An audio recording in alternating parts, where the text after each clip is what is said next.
का अंधेरा गांव पर छा चुका था।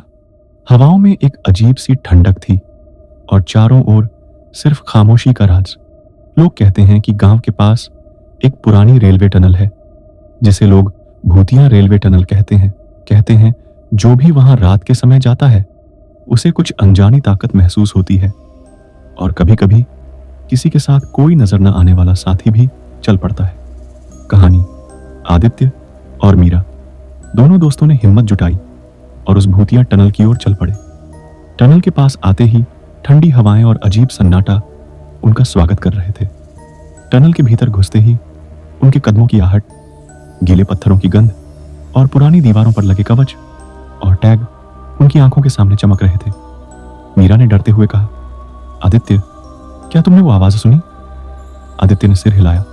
हाँ, शायद हवा है, पर दोनों जानते थे यह हवा जैसी आवाज नहीं थी। कुछ कदम आगे बढ़ते ही उन्होंने देखा कि टनल के बीचों बीच एक पुराना प्लेटफॉर्म था। वहां एक झुरमुट के पीछे पड़ी एक धुंधली तस्वीर पर उनकी नजर पड़ी। एक लड़की लगभग 17 साल की मुस्कुराती हुई। तस्वीर पर लिखा था, अंजलि 1924। मीरा की रूह कांप उठी क्योंकि लड़की की शक्ल अजीब तरह से उसकी यादों में आई किसी लड़की से मिलती जुलती थी। तभी एक हल्की सी चीख की आवाज टनल में गूंजने लगी। आदित्य ने अपनी टॉर्च घुमाई लेकिन कोई दिखाई नहीं दिया। अचानक हवा तेज हुई और उन्होंने महसूस किया कि किसी की नजरें उन पर हैं। मीरा ने फुसफुसाते हुए कहा, आदित्य, वो किसी की आत्मा है।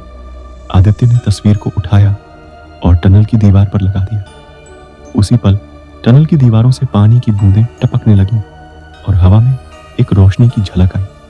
लड़की का चेहरा मुस्कुराता हुआ सिर्फ एक पल के लिए, फिर गायब। दोनों ने तुरंत पलटने का फैसला किया। जैसे ही वे टनल के बाहर निकले, टनल का दरवाजा जोर से बंद हो गया। आदित्य और मीरा दोनों ने अपनी हिम्मत जोड़ी और बाहर आए, लेकिन जब उन्होंने टनल की तरफ देखा तो वहां कोई निशान नहीं था, जैसे टनल ने उन्हें छोड़ दिया और फिर सब कुछ सामान्य हो गया। कहते हैं उस रात के बाद भी भूतिया रेलवे टनल में अंजलि की आत्मा किसी का इंतजार करती है। अगर कोई रात के 12 बजे वहां खड़ा हो जाए तो उसकी हल्की सी आवाज सुनाई दे सकती है, मेरा इंतजार करो।